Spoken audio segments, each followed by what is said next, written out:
আসসালামু আলাইকুম, কেমন আছেন সবাই?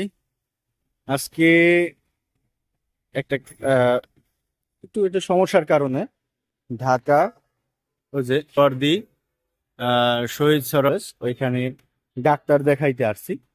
ডাক্তার দেখাইতে আইসা তারপরে একটা ভালো লাগলো যে আমার বরগুনা সদরের একজন ডাক্তার আমি এইখানে পাইছি।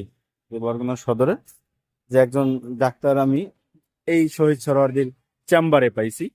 চেম্বারে পাওয়ার পরে আমি মনে করলাম যে না, এখানে আমি অনেক বছর ধরে ওই ডাক্তারের সাথে কথা বলছি, ওই একই জায়গায় রয়েছি যে বরগুনাতে। তাহলে তো তার সাথে ভালো একটা সে আমায় চেনে, আমিও তার চিনি। বরগুনা বৈশা ভালো তার সাথে কথা হয় বা আপনার দেখা হইলি, স্যার কেমন আছেন জিগায়, হ্যাঁ সে তুমি কেমন আছো, এরকমের জিগায়।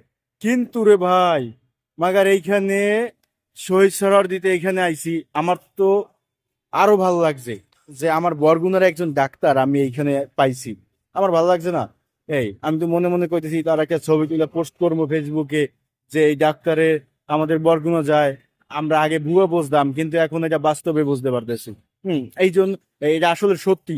ডাক্তারে ওই সরোয়ার দিতে থাকে।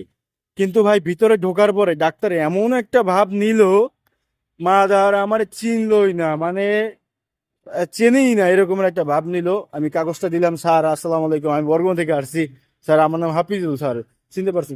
কোনো কথা না, সে সই দিয়ে তার পাকা মারা দিয়ে দিয়েছে। মানে এমন ভাবে আচরণটা করলো যে খুবই কষ্ট পাইছি। যে প্রথম তার নাম শুনে আহ খুব ভালো লাগছিল, কিন্তু তারপরে তার এই যে বিহেভিয়ারটা দেখা যে আমার খুবই খারাপ লাগলো। আহ বড় মাপের ডাক্তার, এমবিবিএস ডাক্তার, আমাদের বরগুনাতেই বসে। কিন্তু এই আচরণটা আসলে আমি খুশি হইলাম না। যে যে হয়তো মানে আমি যে প্রতিষ্ঠানে চাকরি করছি ওই প্রতিষ্ঠানে প্রায় 4-5 বছর ধরিয়া ওই ডাক্তারকে আমার স্বপ্ন ছিল বা এখানে যদি 4-5 বছর থাকে তাহলে ওই ডাক্তারের সাথে কিরকমের ভালোবাসা বা সম্পর্কটা হয়, ওই রকমের আমাদের স্টাফ হিসাবে ওই রকমের সম্পর্ক ছিল। কিন্তু এইখানে আসার পরে আমি মনে করছি যে হয়তো তার একটু কথা একটু ভালো লাগবে বা একটু বলবে।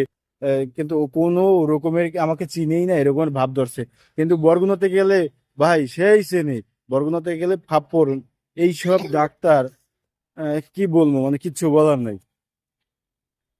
আহ, খুবই কষ্ট পাইলাম সারা। ডাক্তারের নাম যদি চান কমেন্ট বক্সে দিয়ে দিব।